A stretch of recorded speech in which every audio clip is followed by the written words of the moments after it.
Muchas gracias, muy buenos días. Agradecer la presencia de los señores diputados y de los invitados e invitadas, los que están presenciales y también a través de las redes. Señor secretario, perdón, tengo que decir algo antes, dice que el acta de la sesión número 6 queda aprobada por no haber sido objeto de observaciones. El acta de la sesión 7 queda a disposición de los señoras diputados y diputadas. Ahora sí, el señor secretario dará la cuenta correspondiente. Estimado secretario. Gracias, presidente. Buenos días, comisión. En la Secretaría de la Comisión se han recibido los siguientes documentos. En primer lugar, un libro elaborado por la Biblioteca del Congreso Nacional de Chile, colección Senado, que se titula El imperativo de la seguridad en Chile, enfrentando el crimen organizado, la delincuencia y el narcotráfico. Está solamente en versión electrónica, descargable desde el minisitio de esta sesión. Y en segundo lugar, se ha recibido una nota de la secretaria del Fiscal Nacional, que envió con fecha de hoy, por la cual excusa la inasistencia del señor Fiscal Nacional Ángel Valencia e informa que asistirán el fiscal Mario Carrera Guerrero, fiscal regional de Arica y Parinacota, quien se encuentra presente, y la fiscal regional Trinidad Steiner Herrera, fiscal regional de Tarapacá, que también se encuentra presente. Y hemos recibido también una nota por vía de correo electrónico del defensor nacional, don Carlos Morajano, que también se encuentra presente, señalando que también concurre acompañado del jefe nacional de estudios de la Defensoría Penal Pública, el señor Pablo Aranda Aliaga, quien también está en esta mesa. Esa es toda la cuenta, presidente. Muchas gracias. Secretario, se ofrece la palabra sobre la cuenta. Diputado Mesa tiene la palabra. Muchas gracias, presidente. Darle la bienvenida a los invitados, a los expositores. Yo creo que va a ser una sesión bastante interesante. Y respecto de la cuenta, presidente, el libro que menciona de la Biblioteca del Congreso Nacional, el imperativo de la seguridad, por lo menos a nosotros los diputados nos llegó en forma física a nuestra oficina para que puedan preguntar. Recomiendo la lectura, bastante bueno, y creo que va a servir incluso para esta comisión algunas de esas ideas. Y lo segundo es sobre para preguntar, pero me imagino que la respuesta es negativa, que no ha llegado todavía respuesta de la información solicitada por esta comisión al Ministerio del Interior respecto del plan de contención de fronteras, como lo ha denominado la misma ministra y el subsecretario, la famosa muralla digital. No nos ha llegado ninguna información que solicitamos al respecto y ya se nos acaba el plazo de la comisión, por lo que pediría también si es que podemos reiterar ese oficio, presidente. Señor secretario. Efectivamente no ha llegado respuesta. Reitero lo mencionado en la sesión anterior. El oficio fue despachado con fecha 30 de mayo y aún no tenemos respuesta. Solicito a la Secretaría insistir sobre la respuesta a este tema, porque tal como dice el diputado señor Mesa, que si va a llegar la respuesta en un mes más, cuando ya las conclusiones y la entrega de la comisión estén terminados, no tiene ningún sentido. La respuesta se requiere ahora. También hay aspectos relacionados con la extemporaneidad del tema para poder resolver. Bien, le pido que recabe el asentimiento de la comisión, por favor, presidente. ¿Sí? ¿Habría de acuerdo? Señor Benavente. Señor Benavente, sí. ¿Habría de acuerdo de unanimidad de la comisión?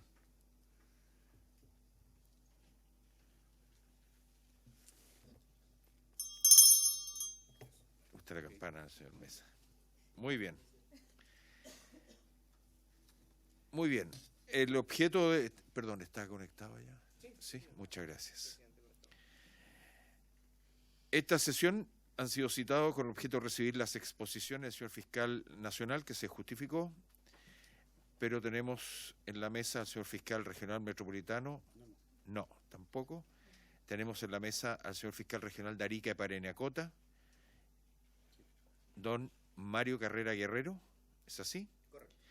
Y la señora Trinidad Steiner Herrera, fiscal regional de Tarapacá, y también el señor defensor nacional, señor Carlos Morajano, acerca del mandato acordado por la corporación. De acuerdo a lo informado por el señor secretario, el fiscal nacional se ha excusado de su asistencia. Entonces, damos la palabra, ofrezco la palabra inicialmente, yo no sé si ladies first o don Mario. Sí, en principio, señor presidente. Micrófono, sí. Muchas gracias.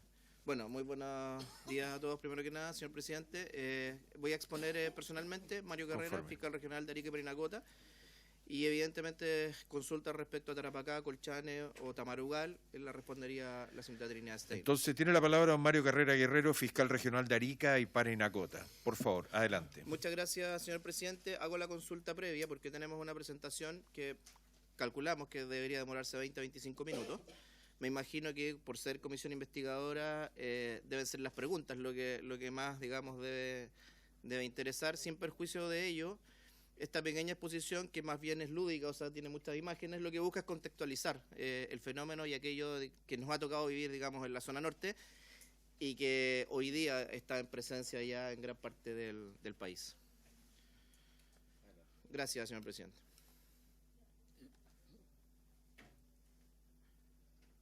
Vamos a ver un pequeño video de 2 minutos aproximadamente.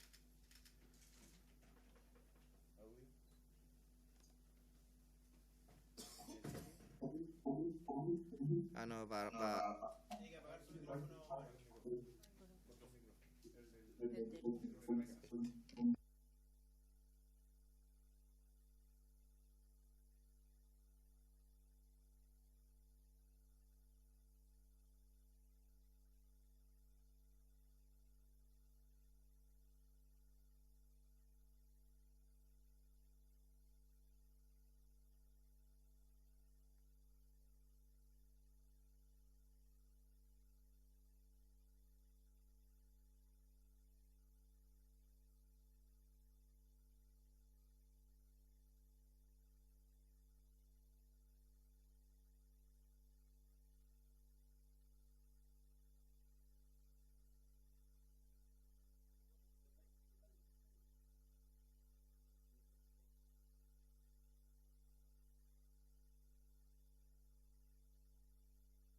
sí.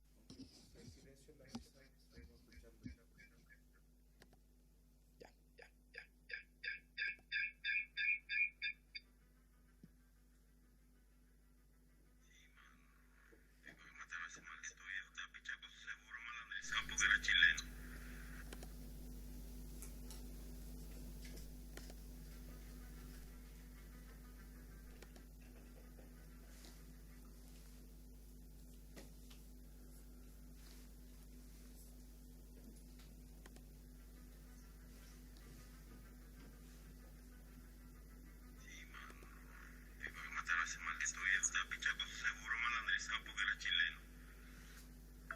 ¿Sabes que le cae plomo a todo aquel sin selección de personas? Pensar que el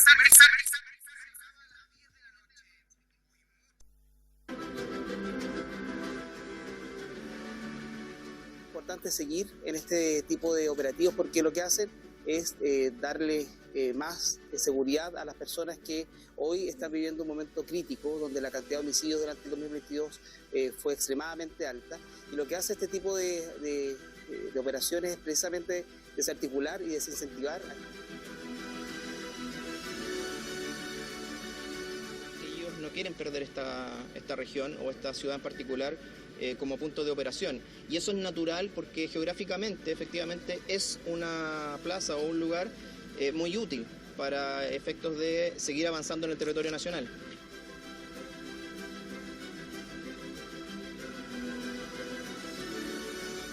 Y son además investigaciones que se van a seguir desarrollando. O sea, la Fiscalía no se va a detener hasta desbaratar estas estructuras criminales.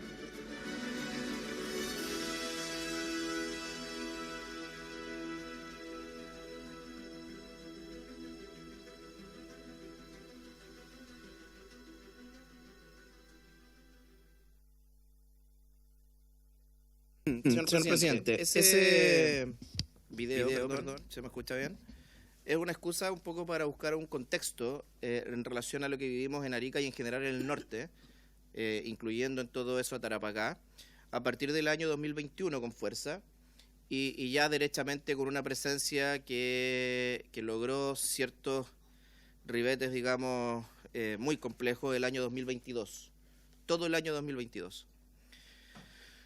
La verdad es que muchas veces, y en el último tiempo, que Arica y Tarapacá han salido bastante a la palestra por los juicios que estamos teniendo en estos momentos, se me ha consultado reiterativamente si tengo algún tipo de temor, por ejemplo. Yo les diría que hoy día no, hoy día sabemos qué estamos enfrentando, sabemos quiénes tenemos como contraparte, y dentro de eso uno tiene que administrar un poco los tiempos, la seguridad y aquello que estamos haciendo. Pero el año 2021 no sabíamos. El año 2021, la verdad es que nos vimos con una irrupción fuertísima que se vio de distintas maneras. Se vio con un aumento de los crímenes, con un aumento de los homicidios y con un aumento de otros delitos que van aparejados, como la extorsión, las amenazas, el secuestro y otros delitos en general. Pero cuando hablamos de aumento, no hablamos de un aumento de un 2-3%, hablamos de un aumento al doble, digamos, o al triple o al cuádruple incluso de lo que traíamos en los años anteriores. Y eso a nivel regional fue muy complejo porque en las regiones de Arica, Parinacota y de Tarapacá veíamos cómo la discusión en la zona central del país, la verdad es que estaba absolutamente con los focos en otras cuestiones y nosotros estábamos con un problema que lo sentíamos, lo vivíamos y lo percibíamos diariamente. Bueno, en esa lógica y en los comités de crisis que hicimos particularmente en las regiones de Arica, derechamente tomamos varias decisiones que hoy día parecen buenas, digamos, pero en aquel momento podrían haber sido o fueron derechamente incluso hasta criticadas. Hoy día el tema, digamos, es muy al contrario. Por ejemplo, al fiscal que designé como a cargo del equipo, esto es un equipo, no es, se personaliza quizás en una persona porque tiene un poco más de injerencia, pero es un equipo.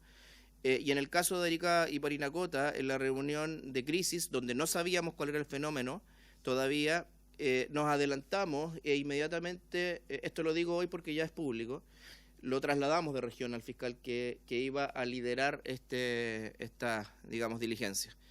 Se trasladó de la región no porque hubiese recibido amenazas, que por cierto las recibió después, sino que simplemente lo hicimos para precaver y porque además nuestras regiones están bastante poco pobladas. Pretender proteger 100% a su hijo, a su familia y a él mismo, la verdad es que era algo que como autoridad no podía, digamos, asegurar en un 100%, menos en la situación, reitero, del año 2021-2022. Se trasladó a ese fiscal y ahí tuvimos una serie de problemas que pongo nuevamente sobre la mesa, los he puesto, pero los reitero en esta oportunidad, aprovechando, es la falencia que estamos en lo que se refiere a protección de testigos y lo que se refiere a protección de nuestros funcionarios que están al servicio de este tipo de combate.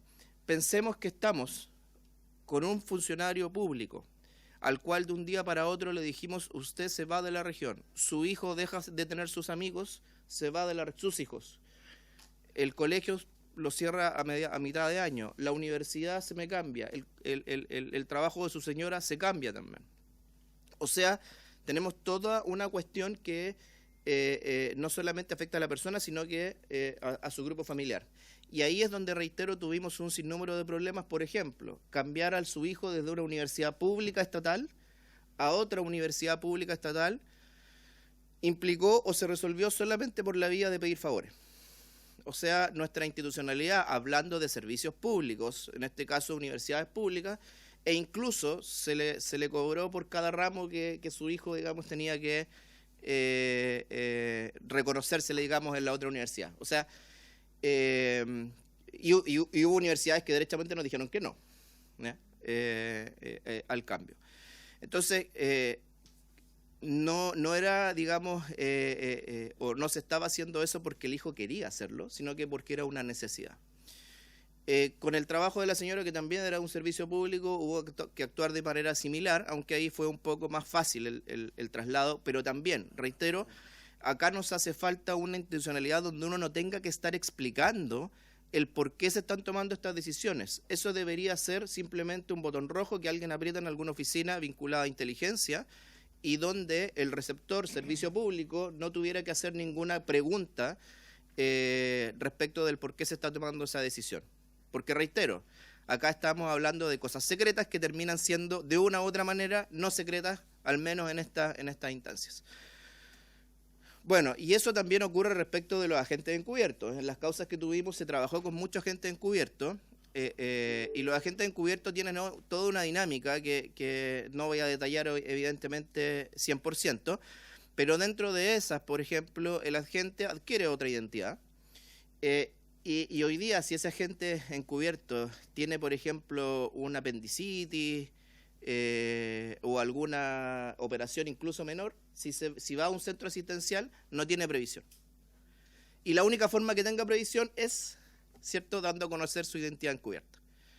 Ahí, de nuevo, también deberíamos tener mecanismos donde alguien en alguna oficina vinculada a inteligencia apretara un botón y no se hiciera ninguna pregunta, y simplemente se estuviera a que esos servicios públicos actuaran de una manera determinada. Entonces, ahí aprovecho esto para resaltar, digamos, esos puntos. Ahora, siguiendo un poco con la presentación, para nosotros el delito base que en nuestras regiones aumentó de manera explosiva fue el homicidio. El homicidio, si hace 10 años el homicidio, por ejemplo, en la región de Arica eran 7, 8, hasta 11 personas por año, pasó a 46 el año 2022. Y además, cuando uno hacía el análisis de cuáles eran los homicidios, teníamos solo homicidios de las formas más violentas posibles y con la mayor huella posible. O sea, teníamos a bandas que lo que querían hacer era demostrar que manejaban la ciudad. Y en algún momento lo hicieron, por cierto, también. Y por lo tanto nos empezaron a aparecer muchos homicidios donde víctimas también eran extranjeros, donde había uso de armas de fuego, y esto fue bajando, variando en cuanto a la realidad, porque yo hoy día la realidad de Arica no es la realidad de hace 2 años. El año 2023 ya bajamos de 46 homicidios a 26, lo cual es casi un 50% menos. Y este año también seguimos en la misma senda. Si proyectamos lo que llevamos hasta ahora, no vamos a llegar a los 20 homicidios de ninguna manera, si es que se mantienen los índices que tenemos hasta la fecha. Llevamos 8 homicidios hasta la fecha, por lo tanto, ya estando a mitad de año, si eso lo proyectamos al segundo semestre, estamos en teoría en un año normal, quizás un poco por sobre lo normal, pero ya no en la realidad que teníamos el año 2021 y 2022. ¿Qué marcó la diferencia entre el año 2022 y los 2 años siguientes? Bueno, que tuvimos muchos éxitos, digamos, en materia de detención. Las operaciones vinculadas sobre todo a Tren de Aragua manifestaron, digamos, una muy buena resolución, y ahí tuvimos que tomar ciertas decisiones que también fueron difíciles. Por ejemplo, como el fenómeno no lo conocíamos, tomamos la decisión de no realizar ninguna detención, sino hasta cuando tuviéramos absolutamente todo el organigrama de la organización. Eso es una decisión difícil porque en realidad lo que uno está haciendo como autoridad regional es derechamente poner la cabeza frente a posibles delitos que se hubiesen cometido entre la toma de esa decisión y las detenciones. Afortunadamente no tuvimos ningún delito que hubiese afectado a personas inocentes, digamos, o que estén fuera de estas organizaciones, pero es una decisión difícil, ¿ya? Y la verdad es que ahí también creo, y también lo he señalado, que nos falta también una institucionalidad, porque dejar todo esto en manos de la decisión de una sola persona y no de un consejo o de alguna otra instancia, también es una cuestión que tenemos que estudiar. No porque no nos sintamos capaces de tomar esas decisiones, sino que también nos podemos estar equivocando. Entonces, ahí hay un doble resguardo. Hoy día todo eso queda radicado en el fiscal regional. La operación denominada Tren del Norte, bueno, aquí se acusó a 44 personas del clan Los Gallegos vinculados a Tren de Aragua, pero si sumamos a otras detenciones contra esta misma organización, hoy día son cerca de 80 personas las que están vinculadas a esta organización y que están en prisión preventiva o condenados o en juicio como este que se está desarrollando. Es bastante, digamos. Y los problemas ahora se nos han trasladado al interior de las cárceles. Hoy día tenemos en la cárcel, por ejemplo, de máxima seguridad, que está con problemas toda esta semana y hace 2 o 3 semanas atrás, justamente los líderes de esta revuelta son detenidos de nuestras regiones, tanto de Arica como de Tarapacá. Y lo hacen porque quieren volver a otra cárcel con menores medidas de seguridad y donde seguir efectuando las operaciones que estaban efectuando con anterioridad. Esto que vemos ahí en la lámina, esto es precisamente 3 personas enterradas, cuerpos que fueron rescatados por parte del Ministerio Público y las policías, en particular la PDI, donde efectivamente esto es lo que le ocurría no a los de las otras organizaciones, esto le ocurría a los que formaban parte de la organización de una u otra manera, pero se salían de lo que se esperaba, ¿cierto?, de un integrante. Porque las otras muertes eran con publicidad, por así decirlo. Estas no, es para que no los digamos, encuentren. Son 3 cuerpos distintos y la lógica de cada uno de ellos fue la misma. Fue básicamente bajo losas de cemento, enterrar los cuerpos con pintura y también envolviéndolos previamente en bolsas de basura y previa tortura, por cierto. Los 3 tenían tortura. Nosotros sabemos que hay más cuerpos, no son los únicos, pero no hemos podido dar con el paradero de los otros. ¿Por qué tenemos esa certeza? Bueno, porque en su momento trabajamos con agentes encubiertos, con informantes, con escuchas telefónicas y ahí hay información que todavía está dando vuelta y que incluso seguimos hoy día dando vuelta. En lo que se refiere al juicio oral de la región de Arica en contra de los gallegos se ha realizado, pero estamos con bastantes problemas hoy día. ¿Cuáles son los problemas? Bueno, la cárcel de máxima seguridad nos tiene efectivamente con los problemas vinculados a recursos de amparo de los internos que están ahí, porque consideran que las medidas a las que están siendo sujetos, por ejemplo, en relación a las visitas, a las restricciones para comunicarse con el exterior, son demasiado intensas y eso es lo que están reclamando hoy. ¿Por qué nos altera esto? Porque efectivamente esto nos altera a lo que están haciendo o lo que estamos haciendo desde las otras cárceles. El juicio, por ejemplo, hoy día está suspendido hasta mediodía. Bueno, se suspendió en la mañana hasta mediodía mientras no tuviéramos alguna alcance de lo que estaba ocurriendo ahí, y eso se ha dado las últimas 2 semanas hacia atrás. Entonces, el juicio de los gallegos está avanzando, pero avanza hoy día a un paso de 1 hora por día, más o menos, desgraciadamente, producto de estas cosas. Y la organización denominada Tren del Coro, ya tuvimos una condena, estamos esperando ahora los montos, los años de esta lectura de sentencia, pero lo cierto es que en esta organización, que era quizás igual o más violenta que los gallegos, de hecho los homicidios o las muertes se deben a una disputa entre estas 2 organizaciones. Se reconoció acá en esta última la asociación ilícita, que eso es muy relevante porque eso aumenta las penas y además reconoce algo que antes no estábamos reconociendo, no estábamos mirando, que estas son organizaciones criminales, empresas del crimen. Entonces nuestros tribunales están más abiertos hoy día a este tipo de condenas. Nosotros, bueno, tanto en el caso de la región de Arica como Tarapacá, tenemos fronteras que son muy vulnerables y hasta el año 2023, principios del 2023, eran derechamente vulnerables completamente. ¿Cómo está? Eran vulnerables completamente. Una vez que el ejército comenzó a operar, nosotros por lo menos en la región de Arica vimos un cambio muy potente. Y esto también hace que esta misma organización haya bajado el nivel de refuerzos que tenía en cada uno de los operativos, porque nosotros, claro, hacíamos operativos más o menos importantes, pero luego veíamos una rearticulación en poco tiempo. Eso ya no lo hemos visto, ¿ya? ¿Y qué es lo diferente? En la posición o la presencia del ejército efectivamente en frontera. Tacna ya no es el pasadizo que era antes, queda mucho por avanzar ahí. Pero claro, Tacna es para nosotros en la región de Arica un problema porque está a muy corta distancia, 50 kilómetros, menos incluso si lo consideramos desde la frontera. Por lo tanto, ahí hay una problemática que no hay que dejar de ver y solamente hay que aumentar en cuanto a su intensidad. De hecho, por ejemplo, ahora a propósito del juicio contra los gallegos, el ejército ha ampliado los operativos, los subió al 50%, o sea, los subió en un 100%. Y eso efectivamente se nota. Acá se ve lo que se refiere a todos los puntos o los hitos que hay en la frontera con Perú y se puede ver lo extensa que es y lo difícil, por tanto, que resulta hacer un control si es que, humanamente es muy complejo y solamente la tecnología ahí podría ayudar. Hoy día los puntos que más se controlan son los que tienen que ver o que están cercanos a Chacayuta, pero para arriba, por la geografía, claro, si bien es cierto es más difícil, pero para arriba el control obviamente disminuye bastante. Esto es lo que tiene que ver con la región de Tarapacá, porque ¿qué ha ocurrido? Que cuando en Arica se puso un control más rígido en todo lo que es Chacayuta y frontera con Perú, todos los migrantes que llegaban a Tacna, porque todos llegan por esa vía, subían o comenzaron a subir para ingresar por Colchane. Y ahí, claro, ¿cuál es el beneficio que tienen o que siguen teniendo hoy ahí? Que no existe reconducción. Entonces, un extranjero que cruza la frontera ya está adentro y solamente por la vía de una expulsión después de un proceso que dura meses, podría, digamos, ya abandonar el país y ya no es devuelto, como sí ocurre en la frontera con Perú.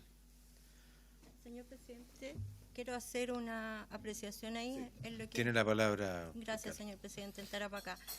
Que como se ve en el mapa y como bien dice el fiscal regional de Arica, claramente se empezó a ver el fenómeno también de migrantes, del ingreso en forma irregular, y hacer presente que si vemos bien, la frontera es más permeable, porque yo trabajé también en Arica, en cuanto a la forma de traspasar, ya que es una zona plana, a diferencia de lo que es el límite fronterizo con Arica, donde los hitos son más irregulares y de más quebradas. Por lo tanto, esto hace que el pasar el límite boliviano con Chile sea más abordable en cuanto a caminar, por ejemplo. Entonces, eso ha hecho también que sea más fácil el paso por pasos irregulares hacia Chile por esta zona fronteriza. Gracias, Terina. Muy bien, tiene la palabra, por favor, fiscal. Gracias, presidente. Bueno, y hemos tenido variados procedimientos tanto en la región de Arica como en la región de Tarapacá. En particular, esta es una operación que de hecho la lideró la fiscal que está al lado mío, pero cuando trabajaba en la región de Arica, como jefa, claro. 1.800 personas en pocos meses fueron las que llevó esa organización. Y no es la única de estas características que se ha detenido en Arica o en Tarapacá. ¿Por qué sabemos que son 1.800? Porque incautamos sus computadores. Y en los computadores, de octubre a marzo, si no me equivoco, eran los meses, esas eran las personas que habían trasladado en solo ese periodo. Compra de pasajes, pago, etcétera. Y todo lo tenían contablemente. Terminó con condenas, evidentemente. ¿Pero por qué la pusimos? Porque nos demuestra cómo en pocos meses pueden trasladar una gran cantidad. No siendo la única que está operando a la vez, digamos. Entonces...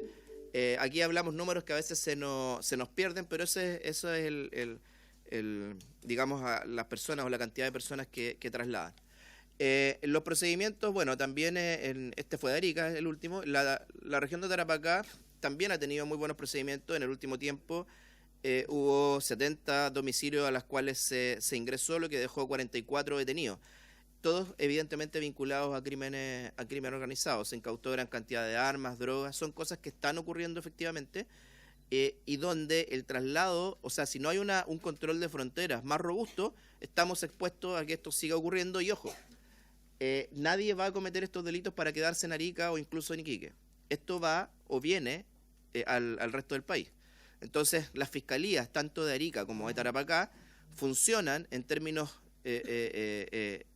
estrictos de la palabra como fiscalías de Chile para todos los efectos, lo mismo que nuestras policías o los servicios, digamos, que se realizan en aduanas o en otros lugares. Nadie ingresa droga para dejarlo en Arica, nadie ingresa armas para dejarlo en Arica, nadie ingresa migrantes para dejarlo en Arica. son una forma de llegar a un lugar, establecerse, tener un control territorial y luego poder expandirse al resto del país como lo hicieron en algún momento. Contra el Tren de Aragua, Tarapacá tiene muy buenos procedimientos también. De hecho, en paralelo, hay un juicio que se está preparando y que ya debería tener fecha para su juicio oral, que es contra un número más reducido de integrantes, pero la gracia es que son cúpulas. Y cúpulas que se conectaban directamente con Venezuela. O sea, son cúpulas más directas. En el caso de los gallegos de Arica, es más difuso porque ellos operan desde Lima. O sea, ahí los gallegos es una organización que se asentó fuerte en Lima y en el sur del Perú. Por lo tanto, nosotros somos como un segundo destino, digamos, de esa organización. Bien, ¿qué hemos hecho para dar un poco de respuesta? Y aquí lo hemos hecho a pulso, pero necesitamos una institucionalidad que desde ya el fiscal nacional tenemos todo su apoyo, pero evidentemente hay cosas que escapan a lo que el fiscal nacional digamos, puede disponer. Derechamente reconocer las fronteras como un lugar donde se establezca una fiscalía o una institucionalidad. O sea, nosotros entendemos que tenemos que estar en frontera. Y en el caso de Chacayuta, que es nuestro principal paso fronterizo en Arica, se inauguró en el mes de enero, el 1 de enero, o comenzó a funcionar la Fiscalía de Frontera, derechamente, como una oficina de la Fiscalía de Arica, y que por lo tanto con ello estamos tratando de hacernos cargo del fenómeno donde están ocurriendo las cosas. O sea, el concepto es que ese funcionario de ejército, ese funcionario de carabineros, ese funcionario de la Policía de Investigaciones, de aduana o del SAC, que detecta algo ahí, pueda comunicarse con alguien que tenga la sensibilidad y que esté en el lugar donde están pasando las cosas, y no con alguien que está en otro lugar o que pueda no conocer el fenómeno. Y paralelamente, la segunda imagen es la fiscalía que debería instalarse el Colchane próximamente y que está a puertas ya en 1 o 2 meses, yo creo, de estar, digamos, operativa. Administrativamente no es fácil, digamos, y Colchane tiene la dificultad de que, claro, está a 3 o 4 horas desde Iquique y con un camino que está muy, muy malo, digamos. Por último, ya para ir redondeando, esto del crimen organizado hay que analizarlo como un fenómeno que ha hecho que tengamos que investigar de otra manera y con otros medios muy distintos a como lo hacía antes la Fiscalía. Esto fue un remesón para nosotros fuerte. Quizás en Arica nos tocó, y en Tarapacá nos tocó despertar antes, digamos, y comenzamos antes y por eso tenemos éxitos antes y por eso cuando usted va a ver hoy día la Fiscalía de Arica o de Tarapacá, quizás es muy distinta a cómo está funcionando otras fiscalías todavía, pero es porque el fenómeno nos llegó antes, no es porque, digamos, tengamos alguna visión tan especial. Nos obligó a reaccionar de esta manera. Y los focos investigativos, nosotros la verdad es que las tomas son una cuestión que hay que abordar sinceramente con mucha diligencia, porque las tomas son un mecanismo donde estas organizaciones, digamos, logran o tratan, digamos, de comenzar su dominio territorial. En el caso de Arica lo vimos muy fuerte con el Cerro Chuño, y en el caso de Tarapacá tiene una toma similar, incluso mucho más grande que la que hay en Arica. Por lo tanto, ahí es donde hay que poner todo el esfuerzo del Estado. Es difícil porque los medios, digamos, para erradicar ese tipo de tomas son muy complejos, pero de una u otra manera hay que abordarlo. No puede haber lugares donde el Estado no llegue. Bueno, y parte de las innovaciones tecnológicas que desarrollamos en Arica, que ahora se están desarrollando también en Tarapacá y que la Fiscalía a nivel nacional, por propia decisión del fiscal nacional, está avanzando. Bueno, sepan ustedes que la Fiscalía no estaba digitalizada. Hoy día ya un número importante de nuestras reparticiones lo están. Eso implica que los fiscales pueden tener acceso más rápido a las distintas investigaciones. Hoy día también tenemos distintos modelos que hacen, como los señalé antes, que salgamos de la lógica de la causa-causa. Yo creo que eso ya el Ministerio Público lo entendió, a la fuerza, pero lo entendió, y hoy día estamos viendo fenómenos, más bien. Y en eso, bueno, hemos avanzado y el fiscal nacional aquí ha dado un impulso en ese sentido. Las medidas de seguridad de nuestra gente, bueno, como lo señalé cuando partí la exposición, la primera medida que tomé fue trasladar al fiscal. Hubo otras medidas como adquirir vehículos blindados, que reitero, fue muy crítico en aquella oportunidad el sistema hacia esta decisión que había tomado la Fiscalía de Arica. pero hoy día estamos asesorando a la adquisición de otros móviles, digamos, de la misma naturaleza, no solamente en el Ministerio Público, sino que también en otras reparticiones. Hemos recibido muchas consultas al respecto. ¿Y qué es lo que ocurre? Por lo menos en Arica, mi intención como persona a cargo de la región era que mis fiscales estuvieran en terreno. Pero uno no puede enviar a alguien a terreno si no es con las condiciones de seguridad mínimas. Y un vehículo blindado o un chaleco antibala respecto de ciertas zonas son medidas efectivamente mínimas. Bueno, y ese es nosotros creamos el primer equipo en la región de Arica, y donde está Trinidad cuando todavía formaba parte de nuestra región, contra el crimen organizado, que se llamó UCO. Esa unidad es lo que mutó luego y se perfeccionó, y a nivel nacional se llamó ECO. Claro. UCO es Unidad contra el Crimen Organizado y ECO, Crímenes y Homicidios. Crimen organizado y homicidio. La verdad es que va en la misma lógica estos equipos de cambiar la forma en que investigamos, de darnos también cobertura 24/7, porque los crímenes no pasan en horario de oficina. No sé cómo nos dimos cuenta ahora, pero no pasan en horario de oficina, y necesitamos la presencia no de un fiscal, de un equipo de gente que efectivamente pueda tomar decisiones y pueda actuar, digamos, de la manera que se merece ese ilícito que ha ocurrido. Entonces, bueno, nosotros la verdad es que el fenómeno nos golpeó bastante. Creo que tenemos con eso bastante experiencia. Nuestros equipos en las regiones tienen bastante experiencia hoy. Y de hecho estamos insumando a otras fiscalías que ojalá no fuera así, pero están recibiendo el fenómeno en distintas regiones del país. Eso, señor presidente, en cuanto a lo que teníamos preparado como excusas para alguna pregunta de interés de la comisión. Señor presidente, ¿se me permite completar 2 segundos? Sí, por favor, señora fiscal Trinidad Steiner, Gracias. tiene la palabra. Gracias, señor presidente. Completar la presentación de mi colega en cuanto al tren de Aragua que lleva efectivamente la Fiscalía Regional de Tarapacá.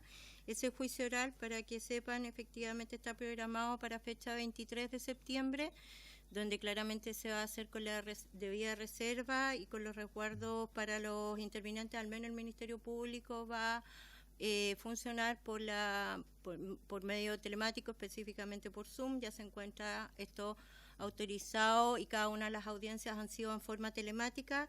Efectivamente estamos yendo contra 12 imputados del tren de Aragua específicamente, pidiendo presidios perpetuos para varios de ellos y penas bastante altas en los demás casos.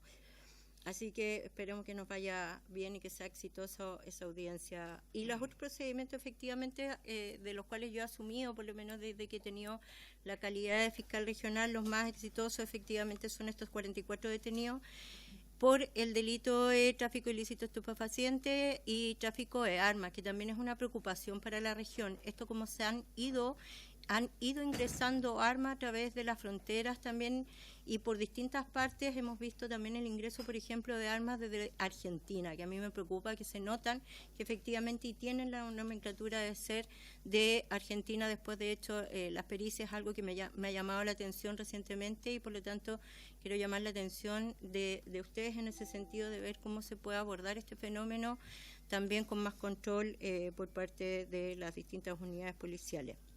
Así que es eso lo que quería agregar. Muchas gracias, señor presidente. Muy bien. Ofrezco la palabra a la mesa, diputado señor Romero. Tiene la palabra. Gracias, presidente. Por su intermedio, saludar a nuestros invitados. Y particularmente quiero hacer una consulta a don Mario. Usted dijo que Arica ya no es la misma en los últimos 2 años. Desgraciadamente el país ya no es el mismo. Hoy día la corrupción, el nepotismo, la delincuencia, el narcotráfico ha hecho estragos en nuestro país.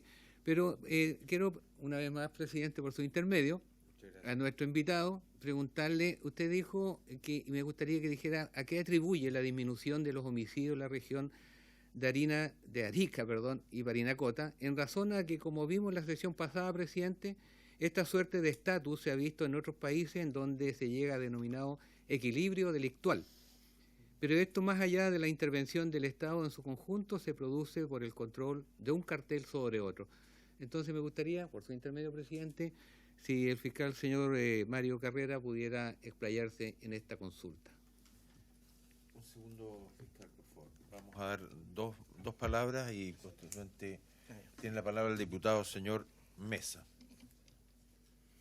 Muchas gracias, presidente. Felicitar la exposición de ambos fiscales. Hay algunas cosas que uno puede ver cómo han ido evolucionando en el tiempo. Algunas de manera positiva, otras de manera negativa. Yo creo que es bueno destacar y como un elemento a considerar en las eventuales conclusiones de esta comisión, que hay algunas medidas legislativas que se han tomado acá en la Cámara de Diputados, algunas un poco resistidas, pero que han tenido efecto.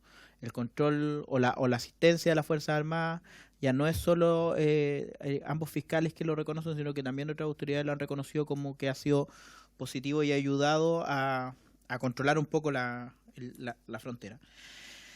Ahora, yendo a las preguntas, respecto de cómo han trabajado con los testigos protegidos, con los agentes encubiertos, los mismos fiscales adjuntos que han intervenido en estos juicios, que ya era un problema hace 1 año y medio que tuve la oportunidad de reunirme con don Mario en la Fiscalía Regional de Arica. Ya era un problema en ese momento, ahora más. Entiendo que no existen herramientas institucionales hoy día para hacer un trabajo como corresponde en materia de investigación encubierta, en todo lo que eso implica. O sea, desde que no hay presupuestos, que es lo que nos mencionaba, no hay presupuestos ni disponibilidad institucional para trasladar personas en sus trabajos, para trasladar personas en su estudio. Entonces, ¿con qué herramientas hasta el momento lo han hecho? Porque aún así han logrado resultados. Entonces, ¿qué herramientas de las que hoy día existen tienen? Y por lo tanto, también para que nosotros pensemos en cuáles hay que mantener y cuáles hay que crear. Y en segundo lugar, bueno, y eso obviamente da cuenta hoy día de que hay una debilidad institucional en materia investigativa, porque esto es un fenómeno que hace 5 años no existía en nuestro país también. O sea, tampoco es para que nos demos solo latigazos, y hay que reconocer que es una realidad que hace 5 años no existía. Y en segundo lugar, respecto de los liderazgos de estas bandas criminales, es evidente que esos liderazgos no están en Chile, y que Chile es un país, por así decirlo, como tributario de estos liderazgos que están radicados, como bien decía en el caso de los gallegos, en Lima, en el caso de Tendaragua, me imagino que en Venezuela. ¿Existe identificación de esos liderazgos? ¿Existe? A ver, lo planteo de la siguiente manera: cuando uno habla de los carteles mexicanos, uno sabía, incluso antes de que fuera detenido, que el famoso Chapo Guzmán era como el líder de uno de esos carteles. Entonces, hoy día se sabe quiénes son esos líderes, y lo pregunto, presidente, porque tenemos por otro lado nuestra contraparte en Venezuela que niega la existencia del Tendaragua, que niega la existencia incluso o sea, que acusa a nuestro país de que el crimen del teniente Ojeda fue cometido por chilenos, que los culpables no están en Chile, o sea, que están en Chile y no están en Venezuela. Entonces, ¿dónde están radicados las cabezas de estos grupos?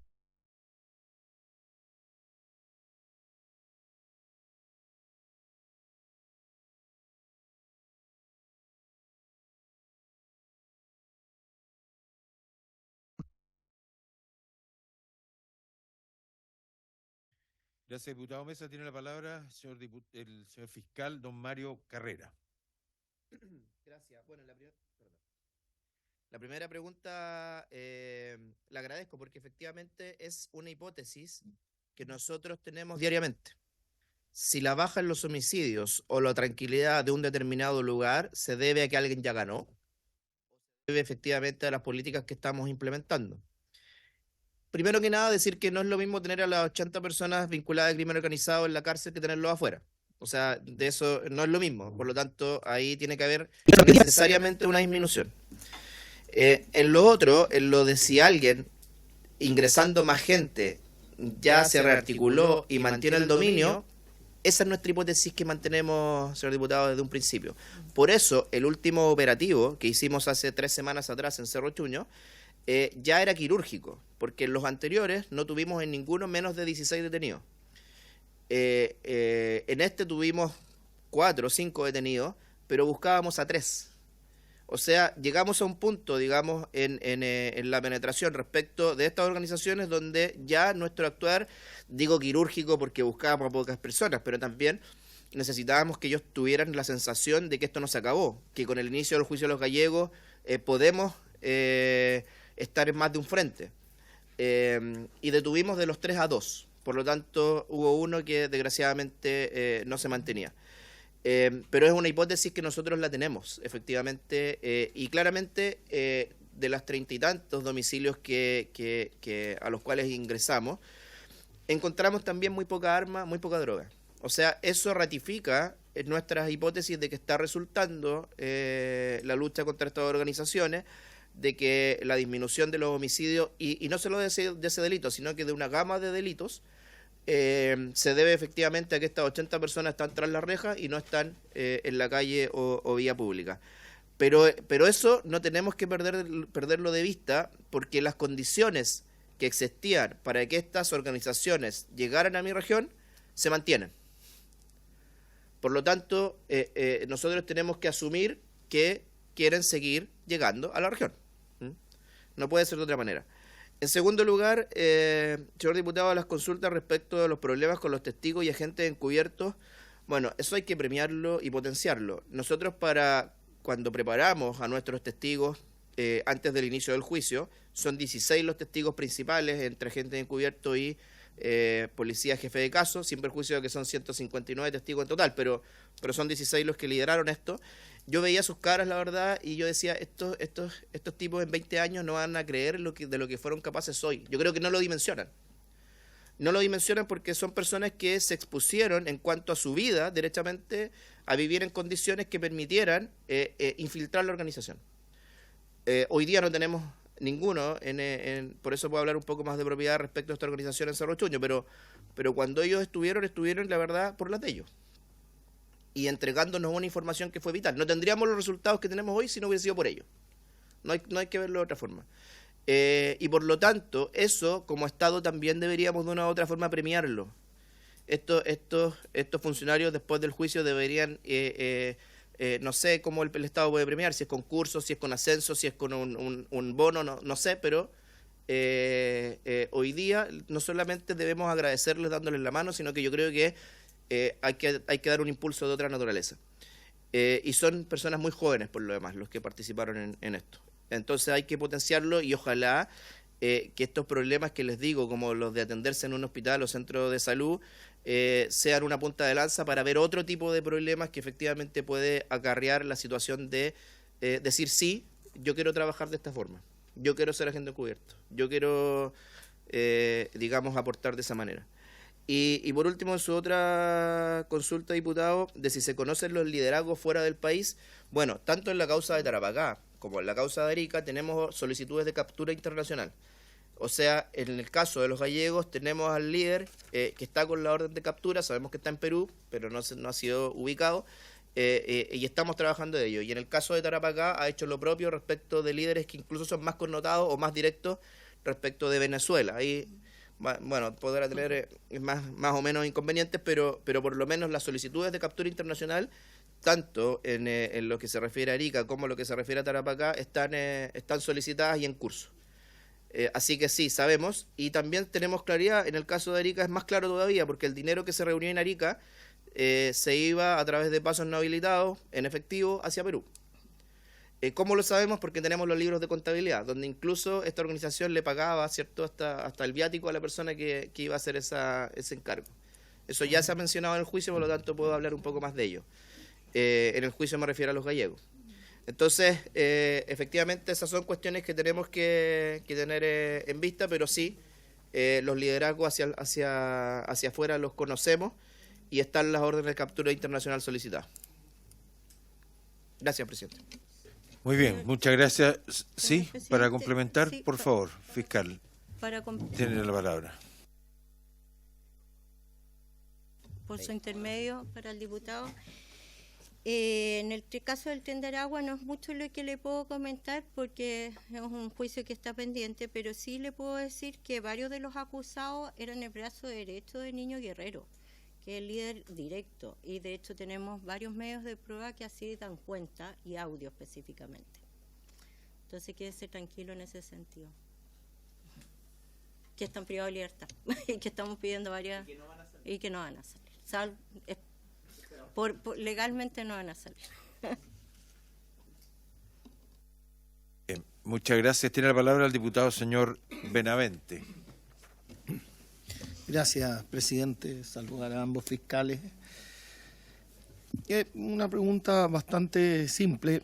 A ver, el señor fiscal mencionó como la toma como una fuente de crimen organizado. Ya sea lo que genera la toma, digamos, actúan bandas organizadas, muchas veces ofreciendo sitios, etcétera, o en la toma misma, dentro de ella, también subsisten las bandas, digamos, y operan desde ahí.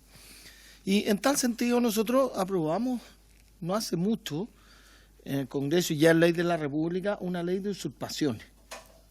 Entonces yo quería preguntarle al fiscal si se está invocando o no esta ley, y de invocarse, ¿qué dificultades a lo mejor han encontrado para la aplicación de la misma?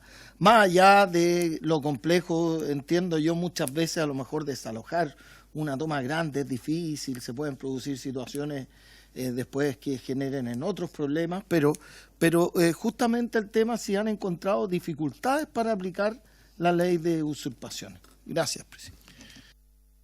Gracias, señor Benavente. Tiene la palabra la diputada Mix, por favor. Gracias, presidente. Saludar a los fiscales. En otras oportunidades, cuando hemos tenido otros invitados, yo he tocado el tema de la trata, sobre todo de menores, ¿no? Es una preocupación que no podemos dejar de tener presente, ¿no? Y por esa razón yo le quería preguntar, porque uno entiende que ante todas las cosas hemos ido aprendiendo como Estado. Cuando nos enfrentamos a la pandemia tuvimos que aprender, tuvimos que entender qué era lo que había que hacer para enfrentar la pandemia. Asimismo, explicaba muy bien el fiscal Carreño, de que todo ha sido ese proceso, ¿no? Primero no entender el fenómeno mucho, perseguir las causas por separado, lo entendí perfecto, como que cuesta entender dónde están vinculados y cómo, pero además un proceso de aprendizaje, no solo para la Fiscalía, sino también para las policías y para el Ministerio del Interior.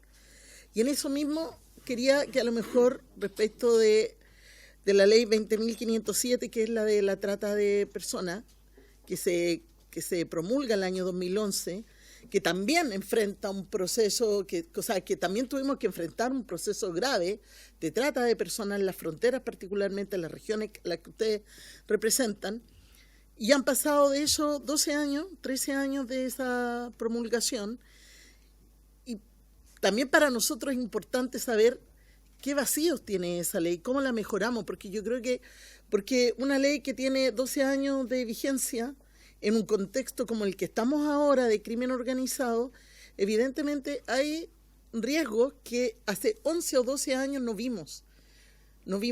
El aumento de la trata de menores en el 2011 nos hizo alertarnos e hizo a este Congreso elaborar esta ley, que de hecho fue una moción parlamentaria.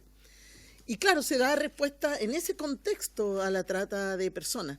Pero hoy día estamos frente a otros fenómenos asociados. Entonces, la pregunta es, hemos ido aprendiendo y vamos mejorando las leyes y la estructura y los recursos, los vamos orientando de mejor manera. Instalarse con una fiscalía a la frontera claramente es una buena decisión. ¿Cómo enfrentamos la trata, sobre todo de menores? Porque lo habíamos visto antes, insisto, que los niños venezolanos, por ejemplo, no llegan con pasaportes todos, a lo más con su acta de nacimiento, no tienen cédula si son menores de 9 años y por tanto están muy expuestos a aquello. Entonces mi preocupación es esa. ¿Qué cosas podríamos hacer para mejorar la ley de trata de personas que hoy día está vigente hace 13 años en el contexto actual del crimen organizado? Eso, muchas gracias. Gracias, diputada Mix. Por favor, tiene la palabra el señor fiscal Carrera. Gracias, señor presidente. Bueno, en primer lugar, diputado Benavente, no tenemos problemas nosotros con la aplicación de la ley de tomas hasta el momento. Yo le diría que los problemas son más bien de medios por parte de la autoridad pública para efectos de efectuar esos desalojos. En algunos casos, cuando han sido tomas más reducidas, creo que funciona perfectamente.